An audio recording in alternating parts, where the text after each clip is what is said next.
Que se passe-t-il quand on se retient d'éternuer? Nous sommes au travail ou dans le métro, et nous avons envie d'éternuer, mais nous avons honte car tout le monde peut nous entendre. Alors, que faisons-nous? Nous nous retenons et nous éternuons à l'intérieur. Vous savez sûrement à quoi nous nous référons, quand nous pressons notre nez avec les doigts ou que nous fermons la bouche pour éviter que le son ne résonne.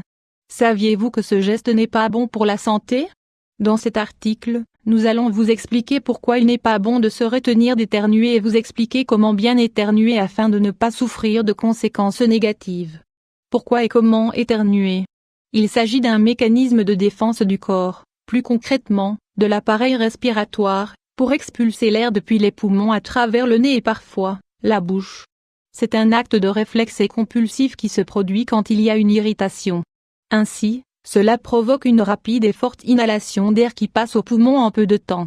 Les muscles abdominaux font que le diaphragme monte soudainement pour que la pression pulmonaire ne descende pas et que le pharynx s'ouvre. Pourquoi et comment éternuons-nous 500 fois 334 à ce moment? L'air sort dans tous les sens et avec violence. Il peut aller de 60 km/h jusqu'à 150 km/h. De plus, quand l'air est expulsé, nous ne pouvons pas garder les yeux ouverts. C'est également un réflexe pour éviter que les globes oculaires ne soient endommagés quand la pression nasale augmente et pour empêcher que les germes de la salive ne rentrent en contact avec les muqueuses supérieures et ne provoquent une infection. Il existe différentes raisons pour lesquelles nous éternuons, les rhumes et les grippes, nez plein de muqueuses. Les réactions allergiques, réaction à une substance. Le contact avec le soleil. L'une des données les plus surprenantes sur les éternuements est qu'ils n'arrivent quasiment jamais tout seuls. Cela signifie que lorsqu'on éternue une première fois, on éternue souvent plusieurs fois. Cela peut varier et chez certaines personnes, il est normal d'éternuer jusqu'à 10 fois d'affilée.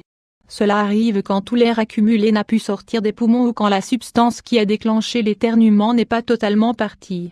Cela signifie que le premier éternuement n'a pas pu terminer sa tâche car il n'a pas eu la force suffisante. On dit que si une personne éternue une fois, on doit lui dire à tes souhaits, puis 2 fois à tes amours. Est-il mauvais d'éternuer de l'intérieur?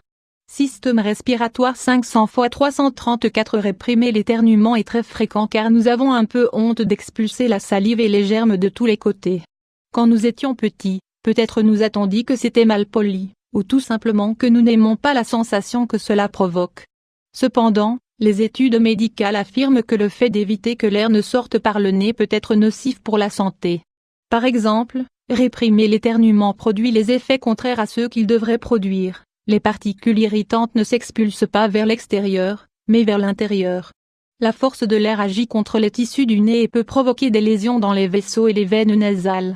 Les pathogènes ou les substances irritantes peuvent passer dans d'autres zones plus internes du nez, des oreilles moyennes, et des sinus paranasaux, et les coloniser. C'est-à-dire qu'ils peuvent augmenter leur nombre et générer des infections.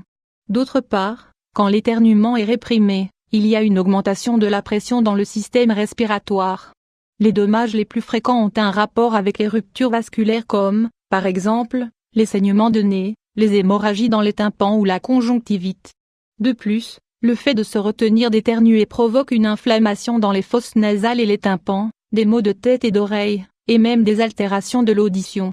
Peut-être que vous avez déjà eu les oreilles bouchées ou que vous vous sentiez un peu nauséeux. C'est également la conséquence des éternuements réprimés. L'une des raisons pour lesquelles nous réprimons nos éternuements, et que nous ne voulons pas gêner ou embêter les personnes qui nous entourent. Bien sûr que nous ne devons pas aller dans les extrêmes et provoquer des rafales de salive et de germes à tout va. Toutefois, il y a un juste milieu entre cela et stopper net un éternuement. Vous pouvez par exemple vous mettre un mouchoir devant la bouche et le nez. De cette manière, on laisse l'air et les micro-organismes sortir du corps et, en même temps, on ne transmet pas notre maladie à toutes les personnes.